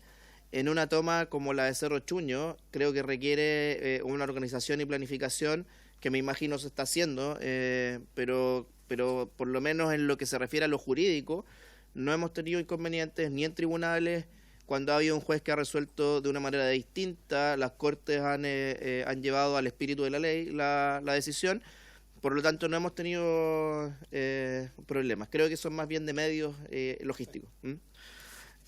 Diputada Mix, creo que usted hizo una pregunta ahora que me deja... nos dejó dos temas ahí muy importantes. Voy a partir por el primero en relación a los niños, niñas y adolescentes. En diciembre hubo una reunión a la cual asistimos con funcionarios del Ejército, y funcionarios del Ejército, en presencia del delegado y de otras autoridades de la región, nos señaló que ese día o el día anterior habían ingresado irregularmente 24 niños, acompañados de adultos en su mayoría, pero son 24 niños. Cuando uno hace la pregunta, y todavía esto ocurre, de quiénes son esos niños, si alguno de ellos se ha repetido o ingresa por primera vez, si alguno de ellos tiene un vínculo directo, comprobado con el adulto con el cual ingresó, la verdad es que hoy día no tenemos cómo responder esa pregunta. Y básicamente no tenemos cómo porque hoy día no hay un registro por esta decisión como Estado que tenemos, que se entiende en el sentido de no generar registros policiales respecto de niños, niñas y adolescentes, pero acá la verdad es que eso se extendió a una situación donde efectivamente no hay el espíritu y un registro de los niños que ingresan no es un registro policial, y ahí estamos en la discusión hoy día en Frontera, sino que es más bien un registro con carácter proteccional, para efectos de asegurar que ese mismo niño no está siendo utilizado como pasaporte para volver una y otra vez y garantizar con su presencia el ingreso del adulto que lo acompaña. Porque cuando ingresa un niño con un adulto, o así era hasta hace un par de semanas, ese adulto no es reconducido, queda en Chile, ¿ya? Y por lo tanto, claro, ese es un incentivo muy grande a que el niño sea utilizado efectivamente, y además, como no tenemos cómo comprobar que ese niño no ingresó semanas anteriores, abonamos, digamos, ¿cierto?, a esta problemática. Bueno, cuando tuvimos esa reunión en diciembre, ahí le comuniqué al delegado que si me habilitaba un lugar o un espacio, veía la forma, pero habilitaba una fiscalía en Frontera para intervenir en esos casos. Y que la Fiscalía, a través de la unidad de víctimas, no de la mirada persecutora, sino que la mirada que también la Constitución nos obliga a proteger a las víctimas, pusiéramos ahí una unidad de nuestra unidad de víctimas, un psicólogo más un asistente social, que entrevistara a esos niños, o que verificar efectivamente si estaban estos vínculos, cuestiones que otros profesionales no tenemos como una mirada, pero sí un asistente social y un psicólogo tienen esa otra mirada. Si hay apego entre ese adulto o no, si la historia es más o menos coherente, si el niño de una u otra manera está siendo amenazado o alguna situación similar. Eso lo hemos hecho desde el 1 de enero, por eso digo, esta reunión fue a mediados de diciembre y el 1 de enero inauguramos la Fiscalía de Frontera con esta mirada. Hoy día está exclusivamente con esta mirada. La queremos extender a otros niveles de crimen organizado, pero creemos que ese era el primer foco donde partir, donde estaba la mayor necesidad. Así que sí, es una preocupación. Luego nos visitó la Defensoría de la Niñez, nos visitó Naciones Unidas, nos ha visitado una serie de instituciones, OIT también es lo que le corresponde, y todos están validando el trabajo que hace la Fiscalía y cómo por lo menos lo estamos haciendo en esta materia en particular, que es tratar de prevenir. Y cada vez que hay una situación donde efectivamente vemos que hay un posible delito, ahí abrimos la causa y ahí cambia la mirada y le ponemos la mirada persecutora donde sí estos niños son víctimas. Quiero agregar también que cuando uno conversa con los policías nos dicen que efectivamente tienen la apreciación de que ese niño o ese eventual niño sí lo vieron antes. Pero como no hay un registro, no es algo que puedan asegurar. Y frente a esa duda creo que la Fiscalía tenía que actuar, no había otra forma de verlo. Y en lo otro, creo que, bueno, el diputado Lee, que se encuentra acá, en lo que se refiere a usted a temas de trata, junto con el diputado Vlado Mirosevich, el diputado Luis Maya y otro grupo de diputados, nosotros, después de un problema que tuvimos en una causa de la señorita Trinidad, grave respecto de una causa de trata, pedimos una reunión y a los 2 días salió un proyecto de ley que fue luego aprobado en la Cámara, pero que hoy día se encuentra en el Senado y desde hace más de un año sigue en movimiento. Ese tenía el nombre de Ley Coyote, si no me equivoco, lo bautizaron diputados. Y claro, ¿qué es lo que ocurría en esta figura? Nosotros tenemos un plazo muy acotado de 24 horas para poner a disposición a alguien a una audiencia de control de detención. Vieron las fronteras como son. Vieron la frontera de Colchane. La frontera nuestra con Bolivia, que también la tenemos, por cierto, en Chungará. 24 horas es un plazo que es muy breve para poder poner a disposición de una persona en este tipo de delitos. ¿Y por qué? Porque normalmente encontramos a un grupo de personas donde lo primero que tenemos que hacer es velar por su salud. No podemos poner primero la persecución por sobre la salud. Entonces perdemos una cantidad, no digo perdemos, en realidad ganamos una cantidad de horas muy importante preocupándonos de la salud, pero efectivamente ese es el primer centro, y una vez que tenemos acreditado la existencia del delito, los problemas a la salud, que son parte también del delito de un agravante, recién ahí estamos en condiciones. Y 24 horas desde el altiplano hacia nuestras ciudades que están en la costa es un plazo que la verdad es que no resiste análisis. La lógica del sistema está pensado más bien en lo que es Santiago, en lo que es zonas, digamos, urbanas, donde sí, 24 horas a veces incluso es demasiado. Pero en la lógica de 6, 8 horas para llegar a la frontera, solamente para que llegue el equipo que va a analizar la salud, que luego los baja a las personas. No hay hospitales entre medio. Los hospitales están en Arica y en Iquique, en nuestros casos. Entonces, ahí tenemos un problema. Entonces, lo que nosotros pedíamos con esa ley es que se nos facultara para pedir la ampliación de la detención por vía telefónica. No estamos pidiendo libertad para nosotros disponerlo, sino que poder comunicarnos con un juez y pedir esa ampliación de manera telefónica, como hoy se autoriza en el artículo 29 de la ley 20.000 a propósito del tráfico. Entonces, si yo tengo una persona con un ovoide, puedo pedir la autorización para la ampliación, pero si tengo una persona con 50 migrantes, no tengo esa facultad. Entonces, creemos que ahí hay un contrasentido que tiene que solucionarse. Esa ley, por cierto, lo solucionaba a propósito de este delito en particular, pero está, reitero, en este momento en el Senado. Sí, diputada Mix. Bueno, agradecer la respuesta. Yo creo, presidente, que dentro de las recomendaciones de la comisión podría considerarse que el Ejecutivo le ponga urgencia a este proyecto si viene a responder esta necesidad tan sentida de la Fiscalía. Si está este proyecto durmiendo en el Senado y vemos que da respuesta, actualiza una legislación que podría entregarle más herramientas a la Fiscalía, yo le sugiero que podamos tenerlo en consideración para incluirlo en el informe, presidente, como una sugerencia para revisar. Quizá el diputado Lee nos podría complementar más respecto del avance de esa ley y qué es lo que está faltando. Eso, presidente. Sí, un segundo, por favor, que le quiero pedir al señor secretario, y con la excusa del señor fiscal, que tomemos el acuerdo en relación a la ampliación del plazo de nuestra comisión hasta, tengo entendido que va a ser hasta el 22 de julio, porque tenemos nuestras semanas distritales entre medio que nos van a complicar las fechas. Señor presidente, el plazo original concedido por el Pleno vence el 6 de julio. Si la comisión acuerda pedir la ampliación, que es por una sola vez, según acuerdo de los comités, y por un máximo de 15 días, el plazo de la comisión vencería el 25 de julio, pero esa ampliación significa que solo tendríamos 2 lunes adicionales, el lunes 8 de julio y el lunes 22 de julio. 15 días, porque hay una larga lista de invitados a los que todavía hay que invitar, y nos quedarían al final 2 lunes más para poder agendar, en virtud de la facultad que la comisión le dio al presidente en la primera sesión, agendar los invitados que la comisión aprobó convocar esta sesión, a esta comisión. Sí. ¿Se requiere el acuerdo entonces para poder solicitar? ¿Es unanimidad esto?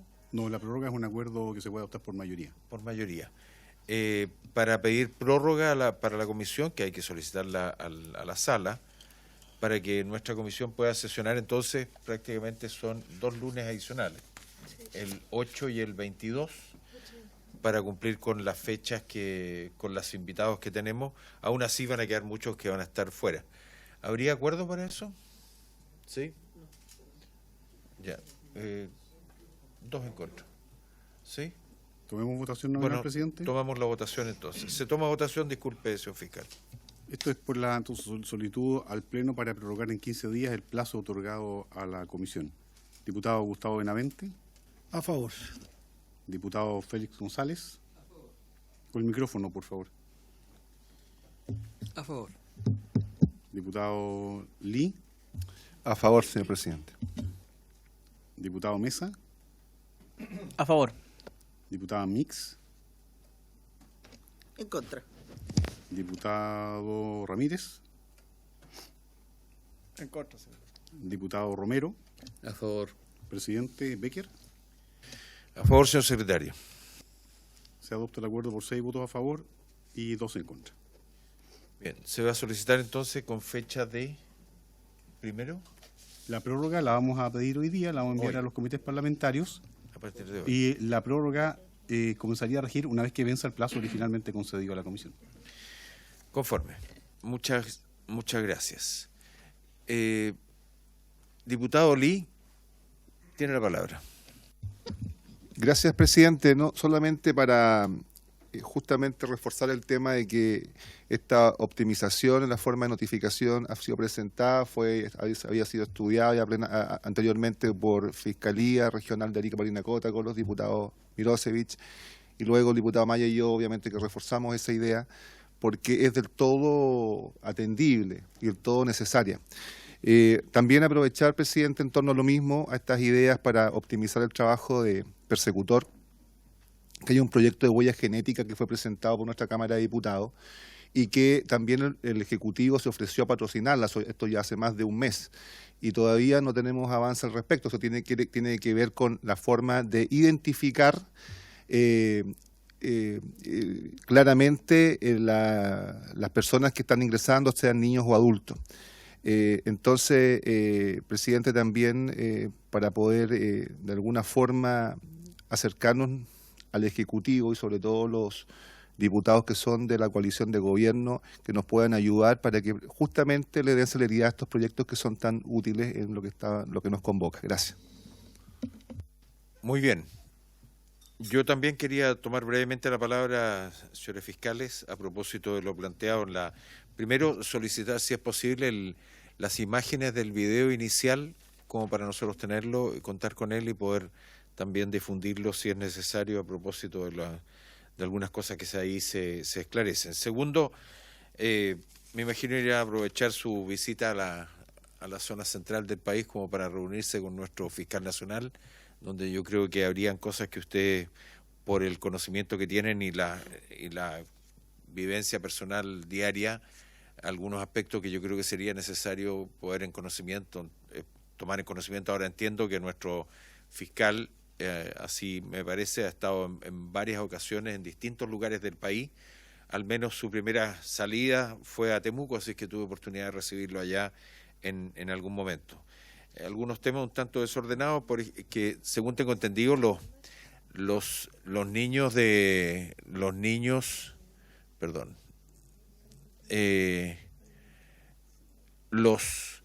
los niños venezolanos no se identifican, no tienen identificación hasta los 8 o 9 años, que me parece bastante extraño, por decirlo menos, pero parece que bajo regímenes como este... Tienen un acta de nacimiento, lo que no tienen es cédula para después de los 9 años. Sí. Si tramitan... No aquí en audio. Sí, sí. Está bien, porque se está dejando algo instalado que no trae. Bien, entonces, disculpe, diputada Mex, que la haya tocado ahí. Entonces, no tienen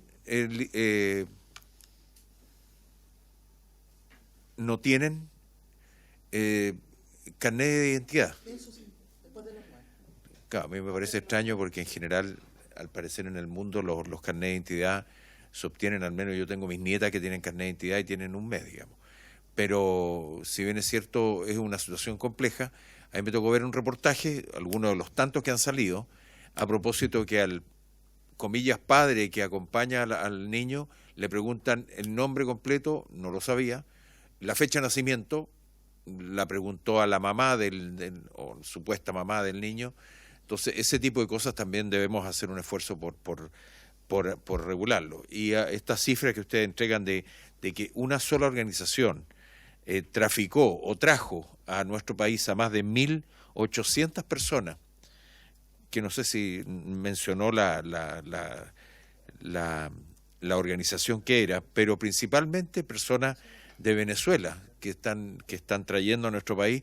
Claro, de ahí de alguna forma se puede entender el hecho de que recorran 6.000 o 7.000 kilómetros desde alguna ciudad de Venezuela para recorrer pasar por Brasil, por Bolivia o recorrer Ecuador, Perú y ingresar a Bolivia y posteriormente ingresar por Colchane, que es una situación que si alguien cree que vienen con una maleta con ruedas caminando 7.000 kilómetros, parece ser al menos increíble. Y bueno, también felicitarles por el trabajo que están haciendo. La verdad es que trabajar bajo amenaza de grupos terroristas o delincuentes como estos es un tema complejo. Por otro lado, también aprovechar a que ojalá se puedan reunir con el señor canciller, de manera que si hay armamento, como decía la señora fiscal, que está ingresando desde Argentina, que Argentina también a su vez pueda hacer algunos controles que nos permitan a nosotros tener cierta confianza a las personas que van a ingresar a nuestro país. Y hay varias... ¿Sí? En un segundo.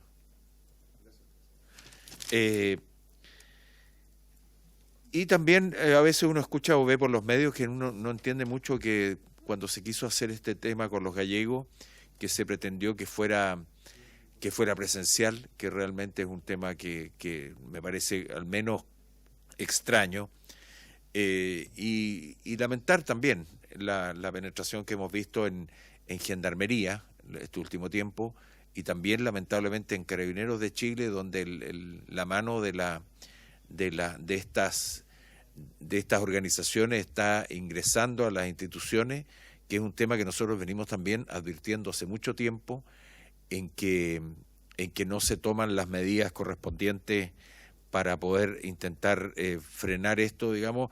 Yo sé que las instituciones están haciendo el esfuerzo, pero muchas veces hay personas que en forma inexplicable tienen una tendencia a que se pueda, digamos, dar las facilidades para que esto sea de esa forma. Por otro lado, también pedirle a ustedes que están viviendo a diario ahí, bueno, hay diputados que son de la zona, y ese es el propósito, que vengamos de todos los sectores de nuestro país, que cuáles serían las propuestas como para, de alguna forma, controlar la frontera. En algún momento nuestra frontera estuvo, a propósito de los eventuales conflictos bélicos, estuvo con campos minados. Yo sé que a propósito de convenios se retiraron los campos minados. Yo creo que esto fue un tremendo error. Ahora, la idea es que los campos minados estén muy bien señalizados, pero que de alguna forma conduzcan a las personas que quieren ingresar en forma irregular a nuestro país. También, durante la exposición del diputado señor Carrera, escuchábamos que los espacios estos de las tomas, que también lo dijo el diputado Benavente en algún momento, son los que dan como propician en muchas ocasiones el actuar y el fomento de la delincuencia y este tipo de grupos. Ahí mostraban a 3 personas que seguramente, como explicaban, eran internos del grupo, que fueron eliminados por algún motivo y posteriormente metidos bajo pintura o cemento, tal como fue en la comisión en el tema de Ronald Ojeda, que fue enterrado dentro de un campamento en la comuna de Maipú, y donde se fue afortunadamente encontrado, por información seguramente entregada por algunos de los vecinos, que esta persona estaba enterrada y bajo concreto, digamos, después de haber sido torturado y asesinado por estos delincuentes que actuaron, que no son chilenos. De eso tengo certeza, como para que el fiscal de Venezuela también lo pueda escuchar. Esos son mis puntos. Le doy espacio al diputado señor Enrique Lee. Tiene la palabra. Gracias, presidente. No solamente porque entiendo que estamos llegando al término de la exposición de los fiscales, señalar que justamente la fiscal de Tarapacá, la señora Steiner, Trinidad Steiner, que también se desempeñó en Arica, y el fiscal regional de Arica Parinacota, señor Mario Carrera, han hecho un tremendo esfuerzo, presidente, eso hay que destacarlo. No solamente las policías están corriendo riesgos, sino que ellos también, porque se enfrentaron a hechos nuevos y tuvieron también que innovar y adaptarse con la propia legislación, pero amenazas terribles. Las amenazas, por ejemplo, son una de ellas. Y además conociendo lo que se viene por delante. En Brasil, por ejemplo, oportunidad tuve de viviendo allá más de 3 años, los promotores, así se llaman a los fiscales en Brasil, no solamente son amenazados de muerte, son asesinados. lisa y llanamente, y son asesinados con todas las características que tiene un asesinato para llamar la atención y causar amedrentamiento. Entonces, también es una llamado de atención a nosotros a también acelerar un poco nuestra legislación para darles protección a todo el sistema que hoy día se está adaptando hasta una criminalidad nueva y peligrosa. Y por otro lado, y no sé si cabrá una pregunta, porque a mí me interesa mucho, y tomando en cuenta el tema de la experiencia brasileña. Así como se corrompen las policías, así como se corrompen las municipalidades, los gobiernos regionales, se puede corromper cualquier aparato del Estado, también se puede corromper el Ministerio Público. Yo quisiera saber cuáles son los mecanismos que están en curso para evitar esa corrupción interna, o los mecanismos de control interno para evitar la corrupción dentro del Ministerio Público, si es que ya hay algún adelanto de eso, si lo pudiéramos escuchar por parte de algunos de los fiscales presentes. Muchas gracias. Bien. Entrego la palabra entonces para finalizar a los fiscales que nos acompañan. Bien, gracias, señor presidente. Bueno, siguiendo el mismo orden, en lo que se refiere a los documentos de los niños, niñas y adolescentes que ingresan en frontera, la verdad es que la mayoría no tiene, independiente de la nacionalidad, sean ecuatorianos, colombianos, incluso, bueno, bolivianos también. Es muy raro encontrar documentos. Y eso, bueno, un organismo internacional lo explica por los robos que sufren en el camino, por muchas cuestiones. Yo tengo que pensar mal. A mí la verdad es que yo tengo que pensar que ese niño no tiene relación con ese padre, y por eso las preguntas sobre fecha de nacimiento, nombre completo, que son muy básicas y algunos padres no son capaces de responder. Entonces, efectivamente, eso se da por la situación de vulnerabilidad. O sea, dentro de la vulneración que implica el tráfico de migrantes en general, los niños están doblemente o incluso más vulnerados. Y por eso abrimos la Fiscalía de Fronteras, no fue por otra cosa. Y ahí agregar que ese fue un esfuerzo con funcionarios de carácter voluntario. O sea, aquí todavía no tengo cargos ni plazas como para decir este cargo corresponde a la Fiscalía de Frontera. O sea, simplemente reuní a mi equipo, pedí voluntarios y se ofreció toda la gente de la Fiscalía, y eso nos permitió poner turnos que fueran, digamos, más o menos acorde con la labor que se desempeñaba. Y además está abierta hasta las 12 de la noche. O sea, es una Fiscalía que está abierta, entonces pensemos que es gente voluntaria, por una parte, y por otro lado que incluso está dispuesta a quedarse hasta las 12 de la noche, y a veces cuando llega algún niño en ese horario se transforma en un procedimiento que dura hasta las 2, 3 de la mañana. Eso hay que obviamente regularizarlo, porque este esfuerzo, claro, es valorable, yo lo pongo sobre la mesa, estoy orgulloso de la gente que dirijo, pero eso hay que regularlo de alguna manera. Y ojalá que la Fiscalía también estuviera abierta 24/7 en frontera, como funciona la frontera, porque hoy día la frontera está abierta 24/7 y nuestra Fiscalía con el máximo esfuerzo está abierta hasta las 12 de la noche y luego abre a las 8 de la mañana. Por lo tanto tenemos un horario ahí que hay que cubrir.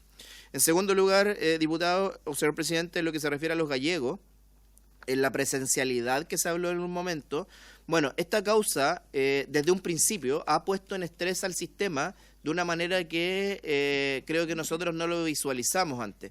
Cada una de las instituciones que teníamos en nuestro Código Procesal Penal se ha visto en un estrés porque estaba hecha para otros supuestos, no para estos. En principio, por ejemplo, era impensado que una persona que está privada de libertad por un tribunal de una región determinada estuviera cumpliendo la prisión preventiva en una región distinta.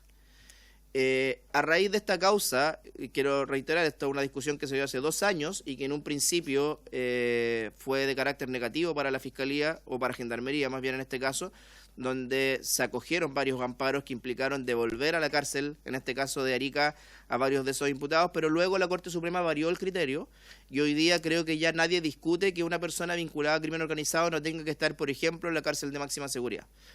Y eso, la verdad es que fue un estrés bastante fuerte en su oportunidad, y lo mismo respecto a la presencialidad. Creo que en todos los medios vimos todo lo que ocurrió a raíz de la discusión vinculada a la presencialidad en esta parte en concreto. Tenemos que sí ser coherentes en salvaguardar los derechos de los imputados por parte del Ministerio Público. Me refiero a las garantías y derechos de cada imputado, incluso respecto de estos delitos tan graves. Pero no podemos ser ciegos en relación a la peligrosidad y los niveles de peligrosidad. Hoy día vemos la cárcel de máxima seguridad, todo lo que está ocurriendo, y eso nos revela, digamos, nos devela los niveles de peligrosidad, perdón. Entonces tenemos que buscar ese equilibrio. Yo creo que la Defensoría, al presentar los amparos, no se equivoca, pero tenemos que buscar esos equilibrios, ¿no?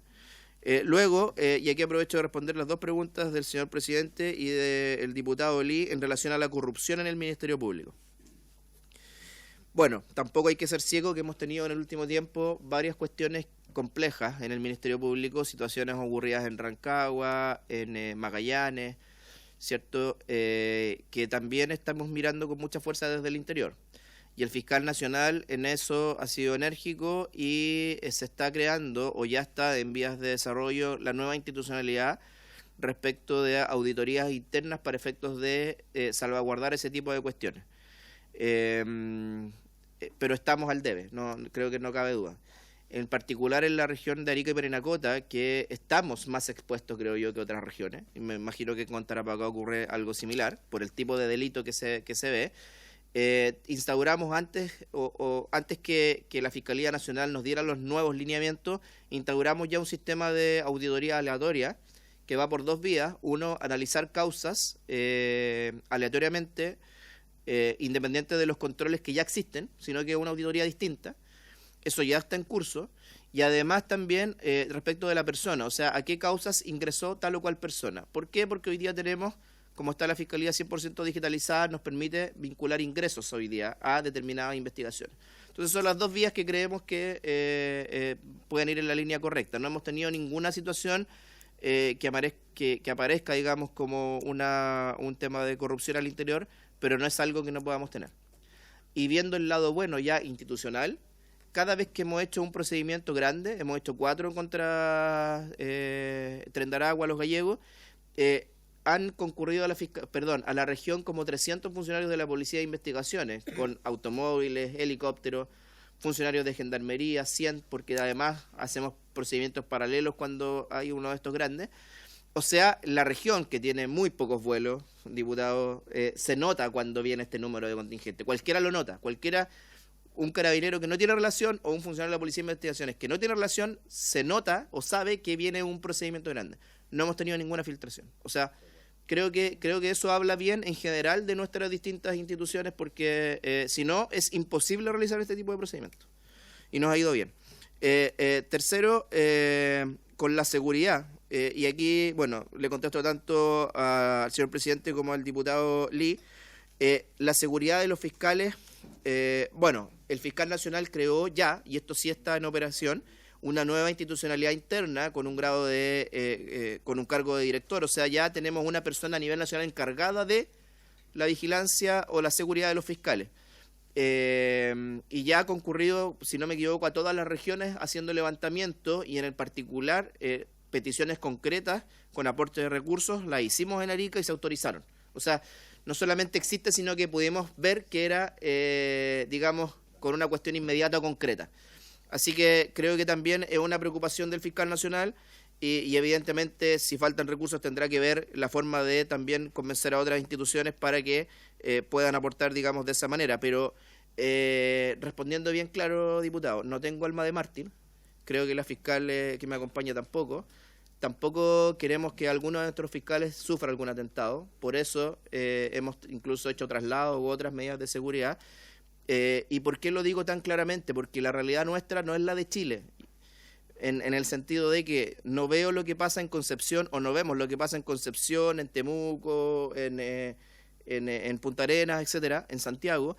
Para nosotros lo que pasa en Perú, que está solamente a 60 kilómetros de la ciudad más importante, o en Moquegua, en Hilo, en Arequipa, en Lima, en Ecuador, que está más cerca de Santiago, por cierto, que lo que está, digamos, ese país, ahí sí han asesinado fiscales.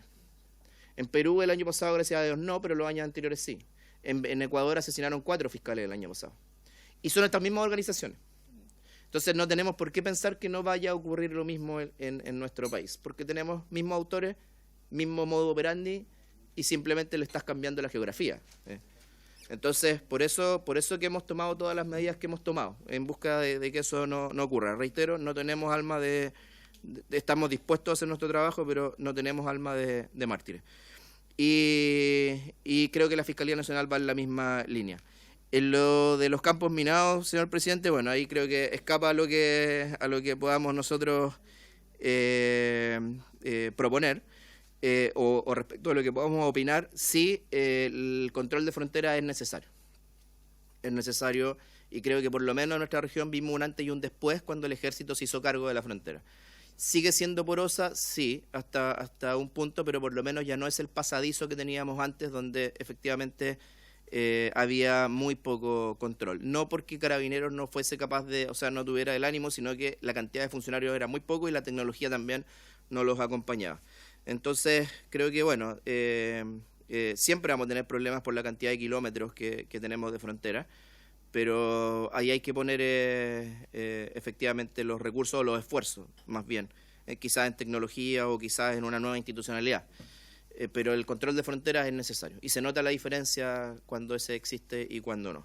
No sé si, por mi parte, eso sería, no sé, señorita Trinidad, si quiere. Señor presidente. Muchas gracias por su intermedio, señor presidente. 3 puntos solamente. Bueno, el tema de las fiscalías en frontera es sumamente relevante para el fiscal nacional. Tanto es así que efectivamente espero que ya, no tan luego como quiere mi colega, pero sí en diciembre poder estar lista. Ya estamos en proceso de que se autorizó por parte de la Fiscalía Nacional la posibilidad de comprar containers, las bases para licitar por parte de la Fiscalía Nacional, que la Fiscalía Regional pueda licitar estos 6 containers para instalarnos ya definitivamente 24 horas en lo que es Colchane. Eso tiene todo un proceso para poder instalarlo, lo que es compra de containers más su instalación, para que el diputado también se quede feliz ahí. Y claramente nuestros primeros lineamientos van a abordar todo lo que son las temáticas de niños, niñas y adolescentes, que también tenemos una falencia ahí que estamos viendo y hemos visto en todo lo que es la frontera de Bolivia con nuestra región. En cuanto a lo que es efectivamente las posibilidades de tener un control o un autocontrol, lo que señalaba el diputado Lisi, también como región estamos tomando las medidas que ya vimos o visualizamos en Arica, que es una auditoría interna de algunas causas, como por ejemplo ver en causas relevantes qué funcionario fiscal se ingresan para ver la misma, y así podemos tener un control de por qué se está visualizando esa causa. Por ejemplo, un funcionario que no tiene por qué ingresar a la misma, y solicitamos las explicaciones respectivas, y hemos tenido distintas explicaciones y también un tipo de educación de por qué se tiene que meter esa causa si no obedece o no tiene sentido, y ahí estamos de a poco también, sobre todo que hoy día estamos en un proceso de digitalización que no teníamos en Tarapacá.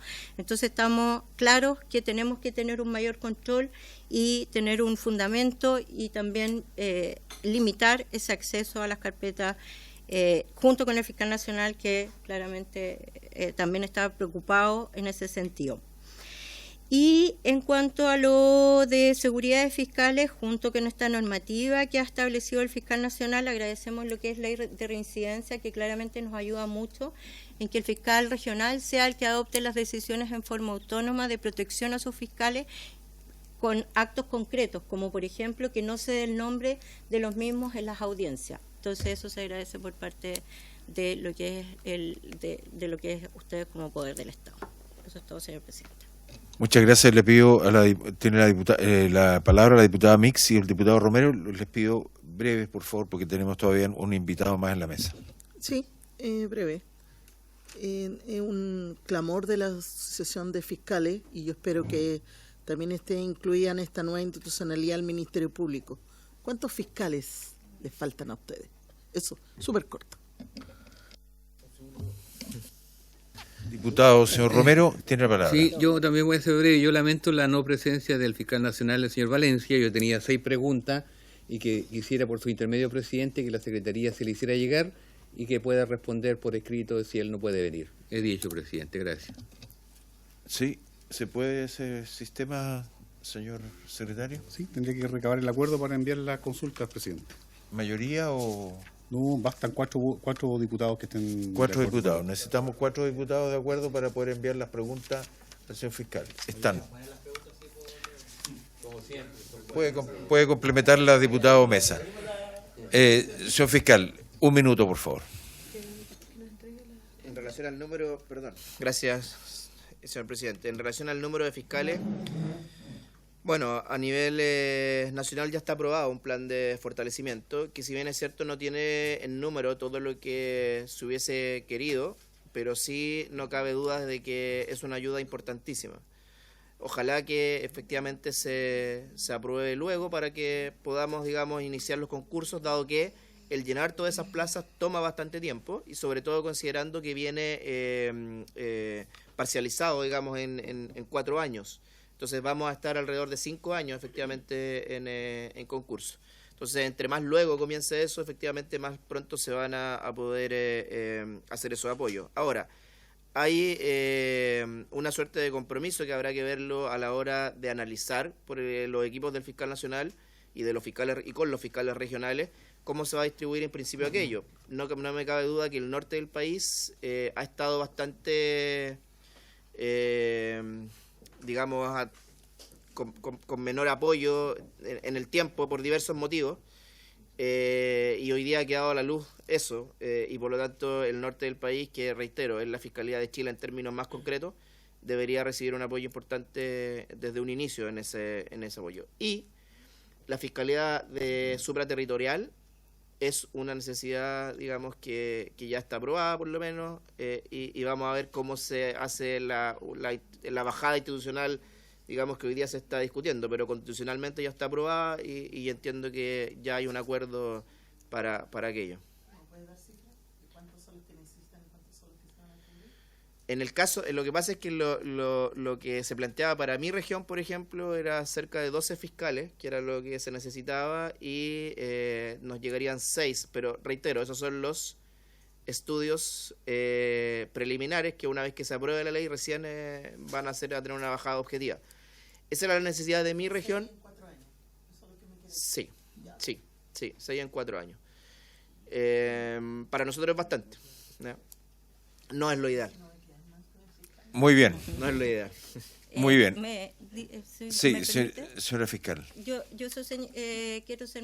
quiero ser concreta. A mí me gustaría el doble, si es que me voy a ver, porque en el fondo, mire, yo necesito, si es que, porque para ser sincera, lo que es frontera, van a ser 4 profesionales en turno de un abogado y un psicólogo o asistente social semanal, sin fiscal. Por lo tanto, el fiscal va a ser del de Tamarugal, que está a 3 horas.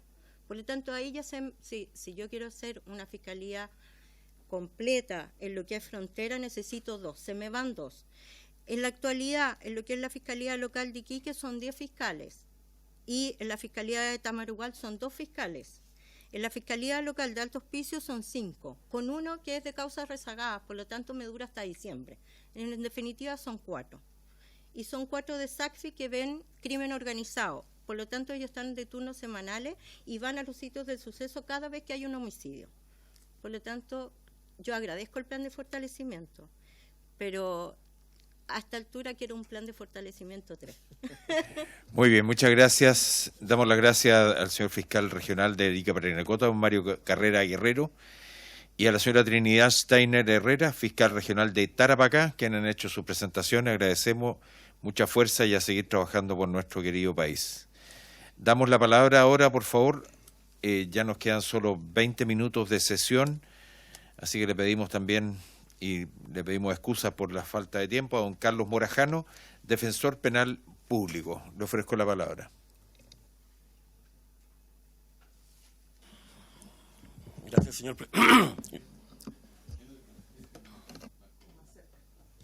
Gracias, señor presidente. Bueno, agradecer la invitación. Primero, solicitar excusas. No trajimos presentación porque por un error involuntario no llegó la citación, así que supe hace pocas horas atrás de esta audiencia, pero sin perjuicio de aquello me puedo hacer cargo de algunos temas. Para contextualizar, la función de la defensa siempre es prestar una defensa de calidad y al mismo tiempo dar cobertura a todo el país. Solamente contextualizando, señalo, nosotros en el año 2023 tuvimos un ingreso a nivel nacional de aproximadamente 280.000 causas. Es importante señalarlo porque el año que más ingreso tuvimos fue el 2011, con 380.000 causas. O sea, el 2023 bajamos un tercio. Es importante también señalar que nosotros vemos causas cuando ya se encuentran judicializadas. Es muy extraño que nos llegue una causa antes de la judicialización. Esta baja en el ingreso, así no corresponde a la macrozona norte, por decirlo de alguna manera, que efectivamente ha sido superior el ingreso. Antes de aquello, señalar que en prisión preventiva, solamente como un dato adicional, en prisión preventiva, el año 2011 tuvimos con 380.000 ingresos, 20.000 personas privadas de libertad en prisión preventiva como cautelar. Y el año 2023, 25.000 personas privadas de libertad con un ingreso de 280.000 personas. Sí, no se preocupe, a todos nos va a pasar. Lo que quiero señalar es que efectivamente con las modificaciones legales que vienen más o menos del año 2008 en adelante, sobre todo lo que dice en relación con prisión preventiva y las modificaciones legales que dicen en relación con las penas, la exasperación de penas, ha aumentado la prisión preventiva. En el norte de Chile, lo que llama la atención y a lo que nos convoca es que efectivamente tenemos un aumento en personas ingresadas migrantes.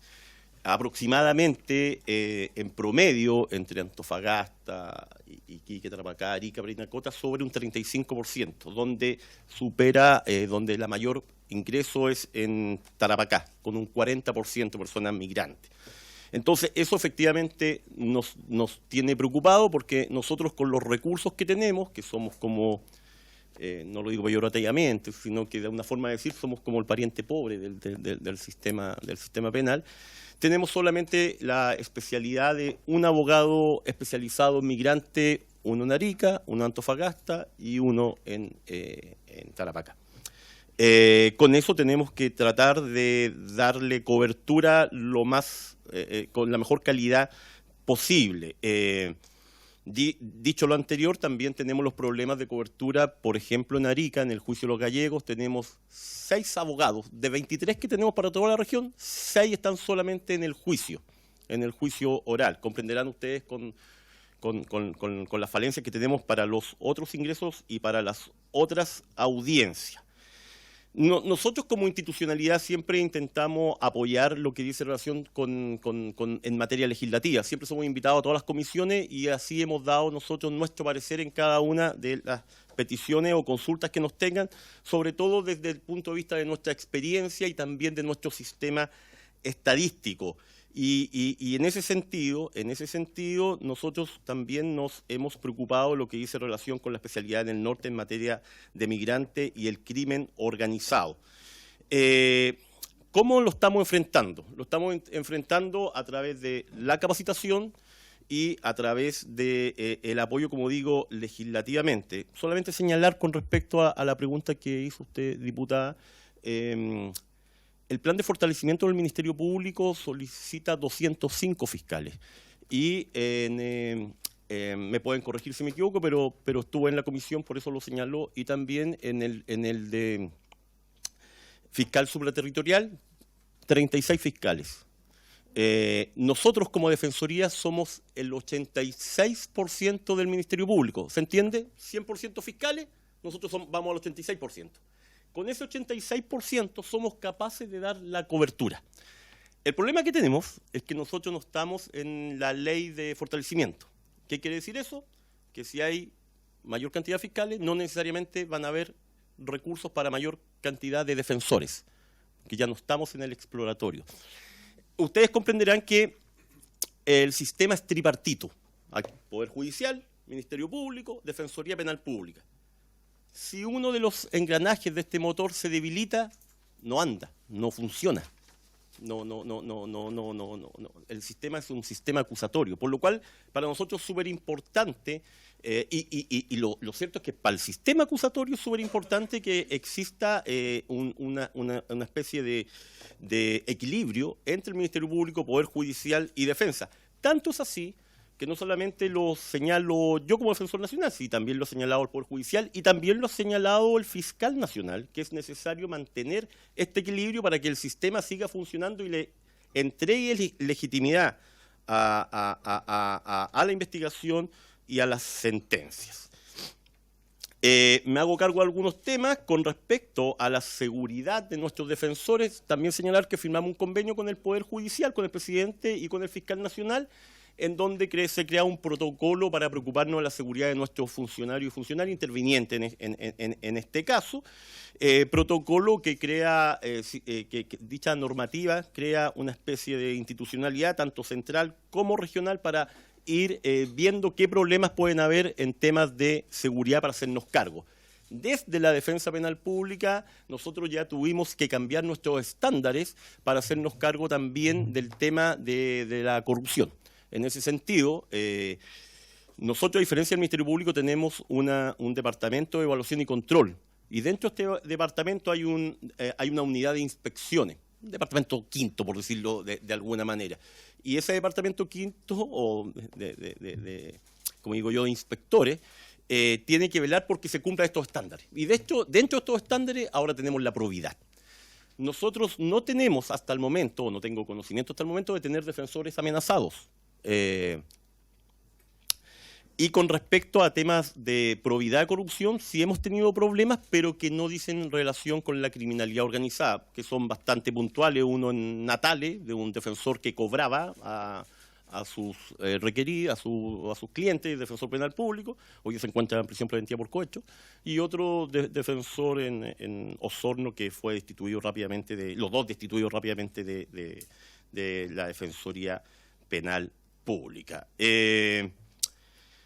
Señalar que para nosotros ha sido problemático también el tema de la defensa de estas personas extranjeras, porque nuestros defensores estaban acostumbrados al imputado común, delito común, y de repente nos encontramos con esta especie de esta criminalidad organizada que llega a las cárceles, y eso ha sido bien complejo con respecto a la relación entre ellos, cuando no hay posibilidad de hacer diferenciación dentro de un recinto carcelario. Conforme a lo que nos señalan los defensores regionales y tal como lo dijo el fiscal, ha habido un cambio notorio con la presencia del ejército en los pasos fronterizos. Nosotros estamos de acuerdo con lo señalado por el fiscal y que sí me lo ha hecho ver los defensores regionales.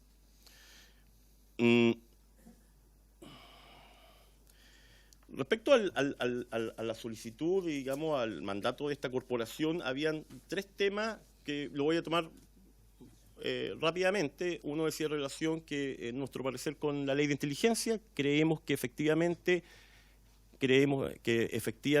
hay que fortalecer la ANI, inteligencia, para que sea capaz de prever futuros hechos criminales, y este fortalecimiento dice relación también con las posibilidades de mejor coordinación con el Ministerio Público y las policías. Todo dentro del margen legal, y de ahí me refiero un poco y me detengo un poco con lo que dice relación con medidas intrusivas. Nosotros creemos que efectivamente tiene que tener facultades intrusivas, pero siempre con solicitud a los tribunales, a la judicatura, puesto que hay igual una limitación a ciertos derechos constitucionales que tienen que ser aprobados por un tribunal. Respecto a la protección de refugiados, en esto me acompaña el jefe nacional de estudio, que me gustaría, si usted, presidente, me puede darle la palabra en este punto al Pablo Aranda, que es el jefe de estudio nacional. Muy bien, tiene la palabra don Pablo Aranda. Muchas gracias, presidente, por vuestro intermedio. Saludar a la comisión. Muy breve, respecto a la protección de refugiados, en Chile es un país atípico dentro de Latinoamérica, con muy baja tasa de acogida de solicitudes de asilo y refugio. Por lo informado por el Servicio Nacional de Migraciones, el año pasado se solicitaron 3.600 solicitudes de refugio y solo se acogieron 201. Es decir, más de casi un 95% de las solicitudes de refugio, asilo en Chile son rechazadas.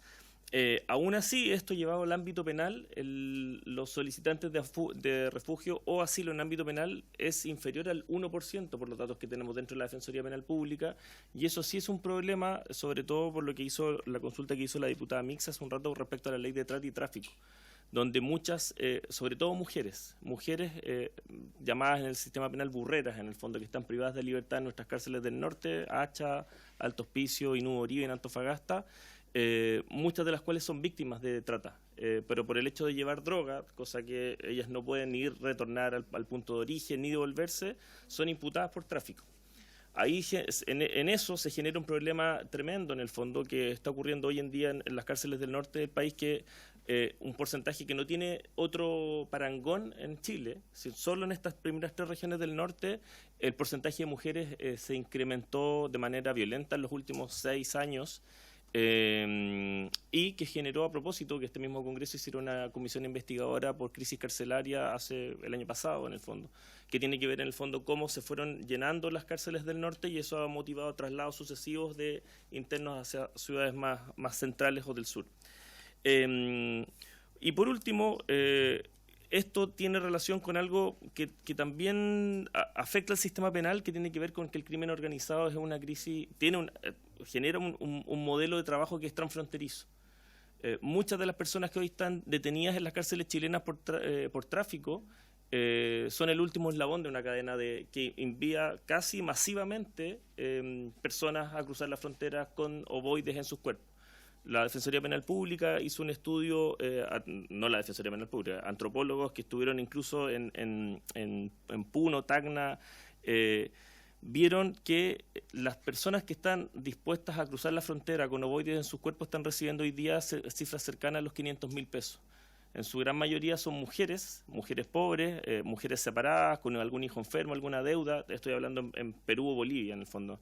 Que aceptan este encargo, llegan a Chile, y recordará usted que además el año 2022 se prohibió la expulsión por droga, con la creación del Servicio Nacional de Migraciones. Entonces son mujeres que están en completo abandono, sus familias o sus hijos están a cargo de alguna hermana, alguna vecina en el país de origen, no tienen visitas, eso también quería recalcarlo, porque es algo que ocurre no solo con mujeres extranjeras, sino con la situación penitenciaria. Normalmente un varón privado de libertad va, su pareja y sus hijos están al cuidado de su madre. Cuando esto ocurre, al contrario, cuando es una mujer la que queda privada de libertad, la verdad es que no tiene visitas, tiene que encargarse ella directamente quien cuida a su familia, y ahí entramos en otro tema que no se tocó en la mesa, pero que sería muy importante que lo abordara la comisión, que tiene que ver con la crisis que se genera en esto con Gendarmería. Gendarmería sanciona por igual, por ejemplo, la tenencia de un celular dentro de una cárcel de un hombre o una mujer. Efectivamente, mucho de lo que es crimen organizado se trabaja incluso dentro de las cárceles. Y ahí sí, también la pregunta que hizo el diputado Lee respecto al tema de corrupción, yo creo que esto también debiese abarcar Gendarmería de Chile, porque es un eslabón muy importante en este tema. No es solamente qué pasa con la persona imputada, sino qué ocurre después, durante el cumplimiento de su sanción.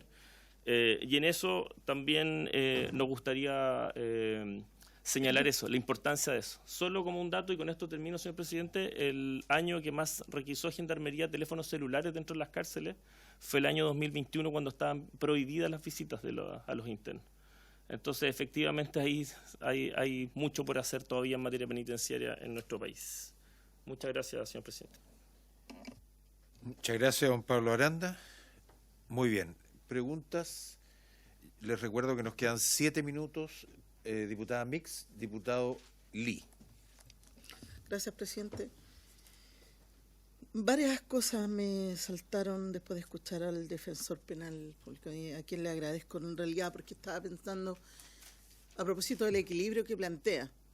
Nos vamos a transformar en un Estado persecutor que va a llenar las cárceles de mujeres del último eslabón del tráfico, y de verdad que es una preocupación, de verdad que es grave, no lo había mirado desde ese punto de vista, y por esa misma razón es que le pregunto también, así como fui directa con los fiscales, ¿cuántos son los defensores que hoy día ustedes están necesitando para poder equilibrar esta balanza entre la Fiscalía, la Defensoría y los tribunales, que finalmente lo que hacen es llenar de mujeres, exactamente, las cárceles y no resolver el tema de fondo con aquellos que son las cabezas de estas organizaciones criminales. Y por esa misma razón yo quería igual que pudieran explicarnos cuál es el perfil hoy día del defendido que ustedes tienen. Porque imagino que también en estos procesos de aprendizaje, tal como lo planteaban, no estaban ustedes preparados para esto. Veíamos ayer un reportaje a propósito de abogados defensores que estaban en el filo de la ética, que deben a ustedes generarles muchos conflictos en el trato con quienes están en el crimen organizado y se hacen llamar los abogados de la ley 20.000.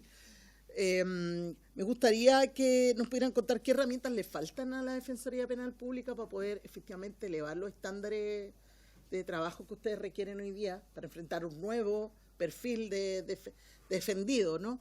Y por otro lado, ¿de qué manera podríamos modificar quizás alguna legislación para impedir este avance de estos abogados que están complicándole la vida a la fiscalía finalmente, ¿no? Veíamos hasta un defensor secuestrado por su propio cliente en la comuna de Maipú hace un par de días. ¿Cuál es el límite, no? Eso, ¿qué opinión tienen ustedes como defensor? Eso nomás, presidente. Muchas gracias. Muchas gracias. Diputado Lee, tiene la palabra, por favor.